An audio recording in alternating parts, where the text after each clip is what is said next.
we have a new segment we want to talk about with you. Is what's in your camera bag? Okay.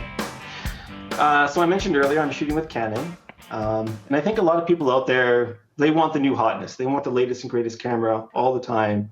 And I think you should really get the most use out of your camera before you move on to the next one. If your old camera still works, there's no reason to go out and buy the latest and greatest. Some people like a backpack. I'm rocking, I should go, maybe I can see here. It's kind of like a classic leather case here. Wow. Faux leather. It's not real. Looks like a big binoculars case. This right here is, see if we can see that. Yeah. That's the Canon XT, early 1970s, maybe mid 1970s, but it still works. So no reason to get rid of a beautiful camera like that. Now, is that actually always in your camera bag or just for tonight? You don't think I'm shooting film every day, Mike? I'm not going to question you. If you say you are, you are. Well, let's see, Mike's not here. Sometimes I want to be in the photo too, so you can set a timer on the camera. So that'll just plug in to the top of the camera. We'll see if it actually gets in focus. Maybe it won't. Oh, well, there's a little dial and you can set it to how many seconds before the shutter fires. That's cool. But it's a mechanical timer. That's a mechanical timer, yeah. Cool. If you want to remotely fire the shutter, you can use that bad boy right there. You're using that on a digital camera? No. No, this is my grandfather just gave me his old photography equipment. So I thought I would bring it out. It's pretty classic. And this is a really nice little lens case. Like it's Look at this that. little leather old school case. They definitely don't make them like that anymore. No, not at all. And it's a really snug fit. Like there's no real extra room on there. Yeah. Cool. Not a Canon lens though, unfortunately. I don't know. Maybe it is.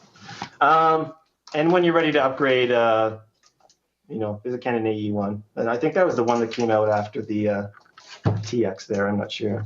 I know. I'll show you my camera. I was just. No, that's good stuff. That's good stuff.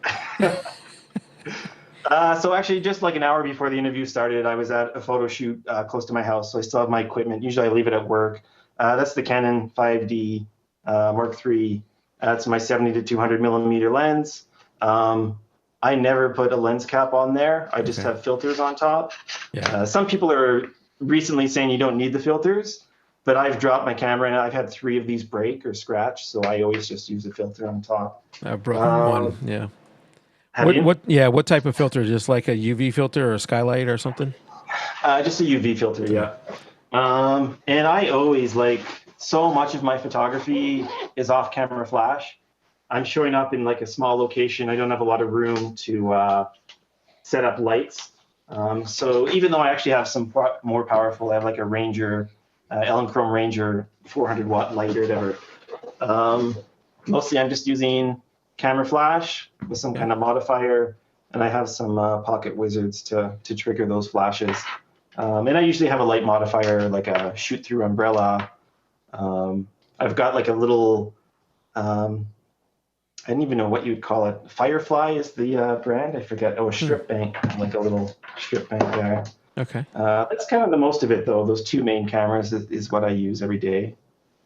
Wait, those 2 main cameras.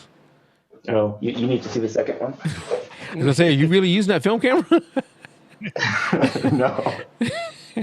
There's the other 5D Mark III. Okay. I do like this lens a lot, that 24 to 70, just for the work I do, being able to pull out wide and still zoom in. And 70 millimeters is enough to do like a nice portrait as well, though I obviously prefer the telephoto for doing a lot of portraits like that. On the Nikon side, there's something called the Holy Trinity, which is the 14 and 24 to 24 to 70 and the 70 to 200. Is like, the Holy Trinity of Nikon lenses. You just showed 2 of them. I don't know if Canon has that same Holy Trinity. What was the third one in between the 24 and the 70? What was there? There's the 14 to 24. 14 to 24. 70, 72.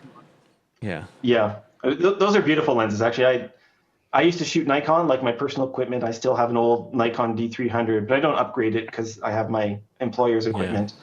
But Nikon lenses are gorgeous. Like I honestly, I miss the lenses on Nikon. Well, you have 2 of those. You have two of the What's that? three of the Nikon Holy Trinities. You have two of the three right there. You have the 24 to 70 and the 70 to 200.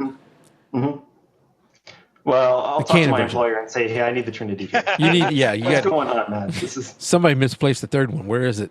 yeah, exactly. Yeah. We may have to reorder it. Uh, All right. Well, anything else? Is that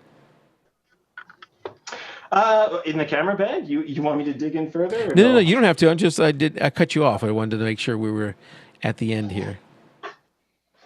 No, we're good. Oh, I take out some stuff. I don't know if you guys, do you ever use a color calibrator for your camera, like a color checker passport or something? I haven't used that, but I've used a mhm. Gray Card. I actually have one right back behind me here. Okay, sure.